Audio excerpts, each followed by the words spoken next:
Même si elle est fragile, plus 0,2, on flirte avec les 4500 points, 4498. Et c'est très léthargique, c'est très très calme aujourd'hui. On le voit, il y a un peu de volume, mais pas plus que récemment.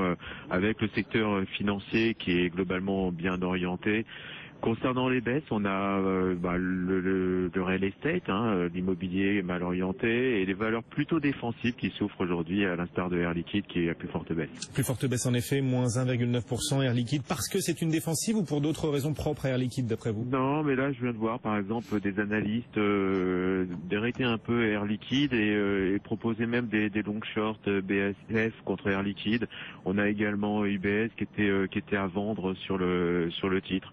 Donc voilà, c'est à la fois des stratégies de long short qui sont en train de se mettre en place et certains analystes aujourd'hui qui mettent en doute la capacité d'Air Liquide notamment de mener à bien cette synergie avec Airgas.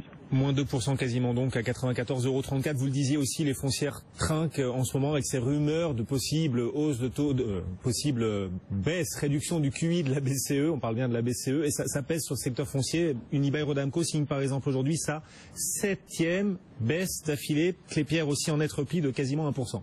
Oui, d'ailleurs, je regardais vraiment le parallèle entre les foncières et le secteur bancaire depuis le Brexit, et on a 26% d'écart de performance. Donc les bancaires ont bien regagné du terrain, sont revenus au niveau d'avant Brexit, et à l'inverse, on voit que les foncières ont tendance à stagner, et là on a même une dégradation avec cette remontée progressive des taux longs en Europe.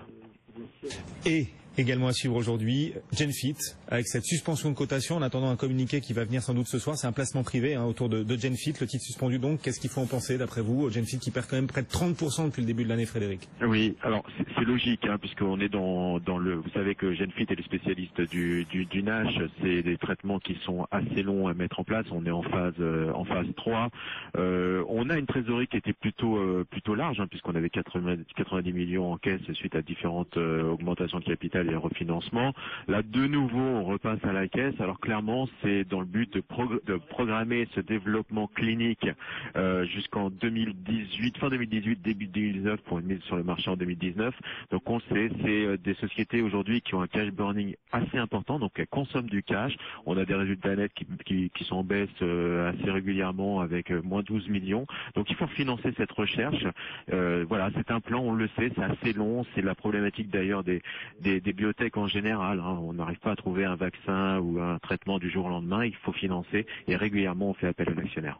Merci Frédéric. Frédéric Rosier, conseiller en investissement chez Mescart Gestion Privée avec nous alors que le